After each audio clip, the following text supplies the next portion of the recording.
Happy holidays! I'm August Keller, and this is my review of Nosferatu. So, Nosferatu is drenched in dread. It's just very immersive in the mood and atmosphere of dread. Its plot is very straightforward, maybe a little too simple, and its characters can feel very flat, almost like one note. It's a hero. She kind of knows how she feels about things. She kind of knows what's going on more than anyone else. And so there's not a lot of room for growth, but she is internally conflicted. She sees the horror, but also the kind of the allure of the villain.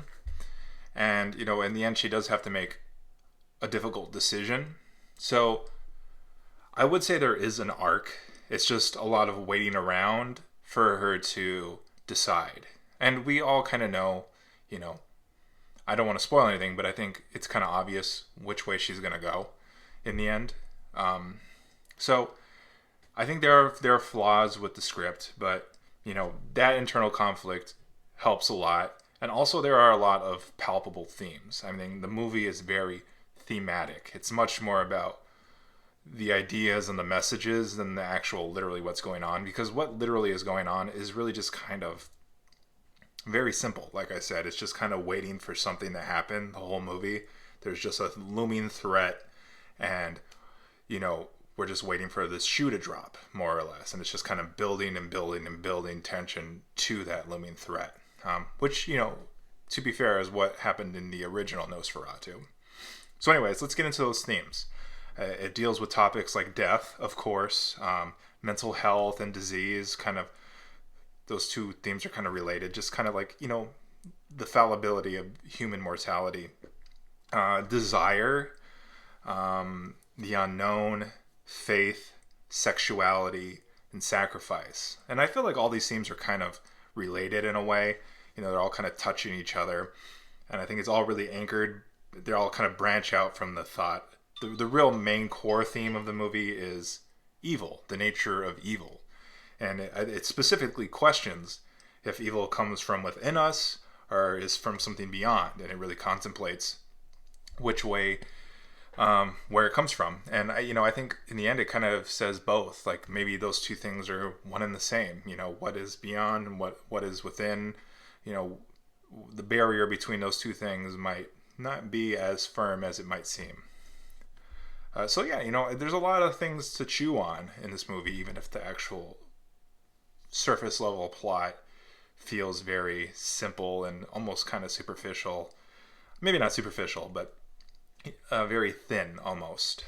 I think under the surface there's a lot of density and substance.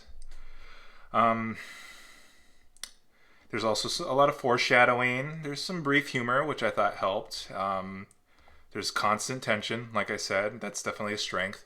And I found the ending to be bittersweet. I don't want to give too much away, but, I think those are the best kind of endings where something is gained and something is lost. And, it's kind of, you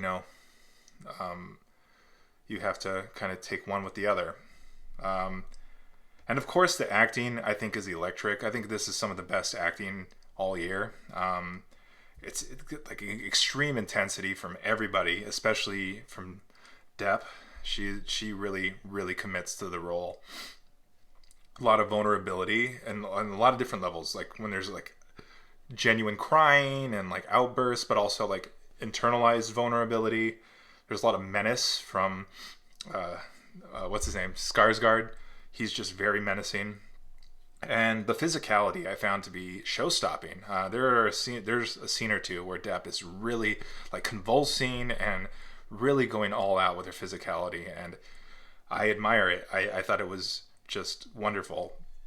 So yeah, I think overall, Nosferatu may lack narrative variation. There's not a lot of twists and turns per se. It's really kind of just, like I said, just you see what's coming and you're waiting for it to come. But I think it still delivers thoughtful messages and visceral moods. So overall, it's a victory on the writing standpoint. Technically, I think Nosferatu might be even better, almost like flawless. It crafts a meticulous atmosphere. I think Eggers is getting known for his atmosphere, and this is just another example. The imagery, the cinematography is, I think, just maybe the best part of this movie. it's meticulously composed, or methodically even.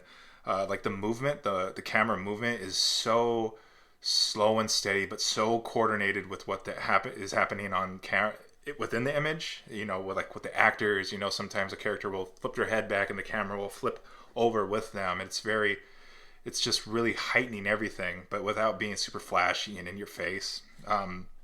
The lighting is maybe the defining quality of this movie. The way it uses shadows and darkness, like the darkness is as important as what's being seen in camera. And the color grading I thought was amazing. Very dark, like blue color palette. I don't know if they did that in post or if it's in camera, but I think maybe a little both. But it's got a very consistent aesthetic. And there's a lot of depth too, like with focus and just things being behind and foreground and background. The editing can feel a bit repetitive. I think, like I said, the plot is can feel a little thin. So the editing, some scenes start to feel like, okay, I feel like I've seen this scene before. But despite that, I think the movie really maximizes momentum. It's very like hypnotic, where it does these really long, slow takes, very patient pacing, and then suddenly hits you with like a hard cut, like a harsh smash cut, and it, like that switching back and forth is very unsettling. The sound I also think is excellent. It's got a lot of stark ambiance where it's like quiet, and you could just hear like wind and animals in the background, and then there's like subjective emphasis, like an echoing of what a character's saying, or their steps being heightened. So that contrast really is kind of similar to the editing in a way, where it's like little and big, and they kind of accentuate each other. The music is very orchestral and is constantly reinforcing the mood. There's a lot of like discordant strings or ominous chanting. Sometimes it's completely silent, which I thought worked really well. The production design has a little bit of middling scale and iconography. I'll be honest, I thought the monster reveal was a little disappointed because, the original Nosferatu is just so iconic. It's hard to live up to that. And I was hoping for more scale. It feels a little confined, but still the production design is very aesthetic and creates a very clear time period, a very clear era, Victorian era. The cast, I think they have excellent fit, of course, and undeniable talent. I do feel like the fame is a little spotty. I know Depp, she comes from a famous family, but I don't think she has much of a career of her own yet. I mean, this is a great potential breakout role for her, but I don't think she's quite a household name yet. Hoult, Dafoe, those are more recognizable names, but they're more in the supporting positions. And same with Skarsgård. I didn't even know it was Skarsgård until I looked it up afterwards. The effects have a lot of great things going on, a lot of prosthetics, a lot of supportive CGI where it's like, in the background or the settings, which I think is a good way to use CGI. And there's like there's a good bursts of gore, with blood and things like that. So yeah, I think Nosferatu is a symphony of artistry. I know that might sound like I'm being overly flowery with my words here, but I think it really fits. This is a great movie. It's a great use of craft. It has a couple things you could complain about, and I think those complaints are valid. But I think overall, there's just so much positive here. It's just this fountain of filmmaking, and I really am happy with it. I'm pleased. So yeah, this is a great movie. Definitely a must watch, and in my eyes, definitely one of the best movies of the year.